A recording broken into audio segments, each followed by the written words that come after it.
Olá, meus queridos, professora Ana Júlia Cachan, com mais uma dica de direito previdenciário para o concurso do INSS. Lembrando a vocês que o direito previdenciário é a matéria com maior peso na prova do concurso do INSS, com maior número de questões e que pede, então, que você dê uma atenção especial a esse conteúdo, que você realmente se aprofunde, no direito previdenciário para que você tenha maiores chances de aprovação no concurso. Hoje nós vamos falar nesse vídeo aqui sobre mudanças nas aposentadorias com a reforma da Previdência Social. E esse é um ponto que você sempre tem que tomar cuidado, porque para quem já vinha estudando para o concurso do INSS, para quem já vinha estudando o direito previdenciário de forma geral para concursos, é preciso ter a atenção nessas mudanças trazidas pela reforma da Previdência, que em determinados pontos da matéria são mudanças extremamente significativas e que a gente precisa estar atento a elas no momento de responder as questões de prova de concurso. Tem que tomar cuidado, sabe com o quê, pessoal? Quando a gente vai responder provas passadas, A gente vai testar o nosso conhecimento respondendo aquelas questões de provas passadas. Precisa tomar cuidado, porque uma boa parte, na verdade, eu acho que a grande maioria das provas de concurso envolvendo o direito previdenciário ainda não traz temáticas que sejam referentes à reforma da Previdência Social. Então, muito cuidado, tá? O que é que eu tenho dentro do sistema de previdência social depois da reforma, especialmente com relação às aposentadorias, que é a temática que a gente vai enfrentar aqui nesse vídeo de hoje? O que é que você precisa ter em mente? Eu tinha um sistema de previdência social que vinha com determinadas previsões relativas a requisitos de acesso às aposentadorias, e aí eu tenho um rompimento dessa regra pela reforma da Previdência Social, lá pela emenda 103 de 2019, de 13 de novembro de 2019. Neste contexto, eu tenho aquele segurado que ele já estava no sistema de previdência, já vinha recolhendo suas contribuições, mas ainda não tinha preenchido os requisitos.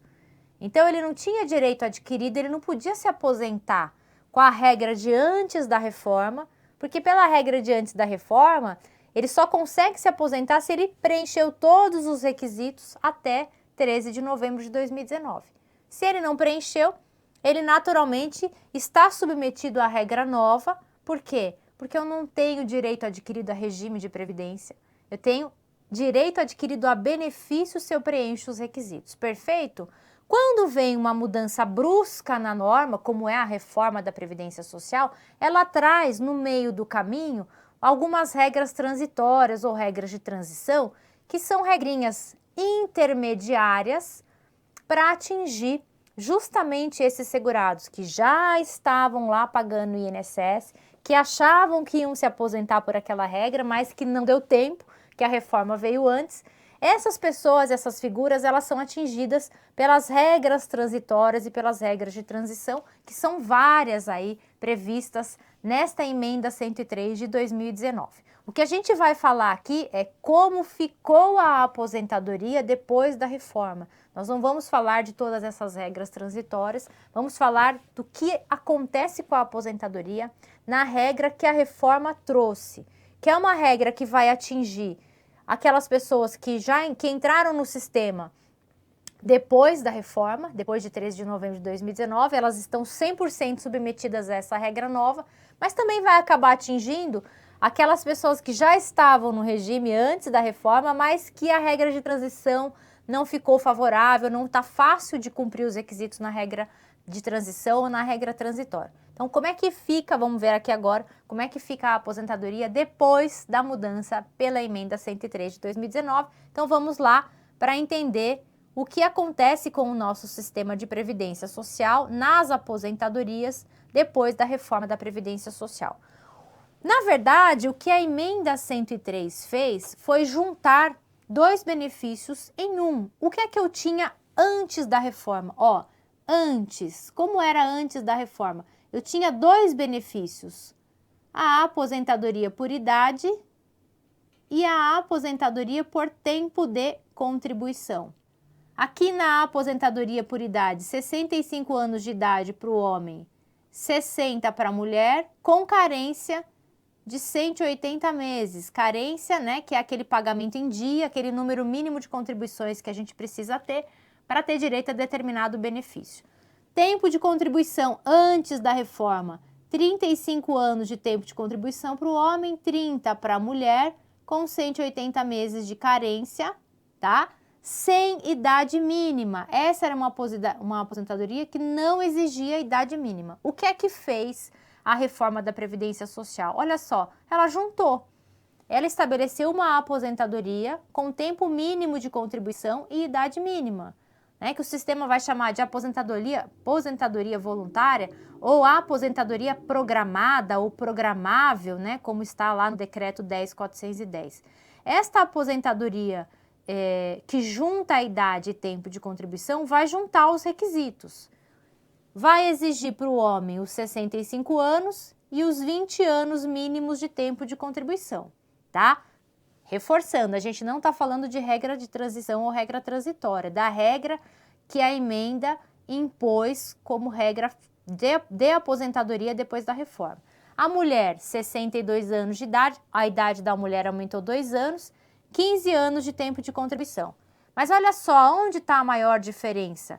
Se eu era uma mulher antes da reforma, comecei a trabalhar lá, sei lá, com 16 anos de idade, com 46 anos de idade, eu já tinha os 30 anos de tempo de contribuição.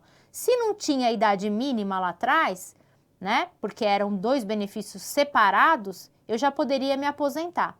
Na regra depois da reforma, não. Independentemente do meu tempo de contribuição, que se ele passar aqui bastante desse mínimo, eu preciso preencher o requisito etário, tá? A reforma manteve para o trabalhador rural e para aqueles que exercem atividade em regime de economia familiar, que é o segurado especial, incluído produtor rural, garimpeiro e pescador artesanal, a idade reduzida, tá? De 60 para o homem e 55 para a mulher, que é a idade do trabalhador rural reduzida em 5 anos. A reforma não atingiu essa regra, que é a regra anterior, tá? Então, o que eu tenho? Fechando, eu tenho idade mínima e tempo mínimo de contribuição dentro de um mesmo benefício, com algumas transições para quem já estava no sistema antes, mas essa é a regra de agora. Esta regra da emenda 103, ela vai estabelecer idade mínima também na aposentadoria do professor, que não tinha antes, também na aposentadoria especial, que também não tinha antes da reforma.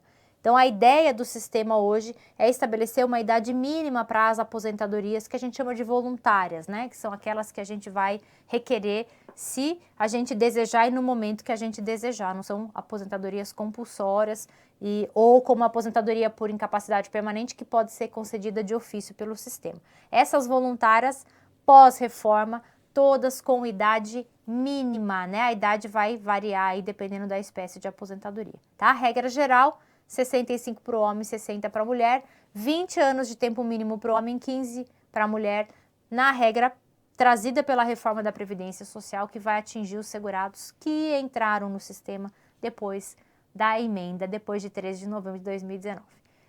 Essa é a dica, então, a respeito da modificação dos critérios de aposentadoria pela reforma da Previdência Social. Curta, compartilhe, se inscreva no nosso canal e não se esqueça que na descrição desse vídeo tem aquele linkzinho para você acessar um conteúdo gratuito oferecido pela Nova Concursos para ajudar você na sua preparação para o concurso do INSS. Um beijo grande para você, te espero no próximo vídeo.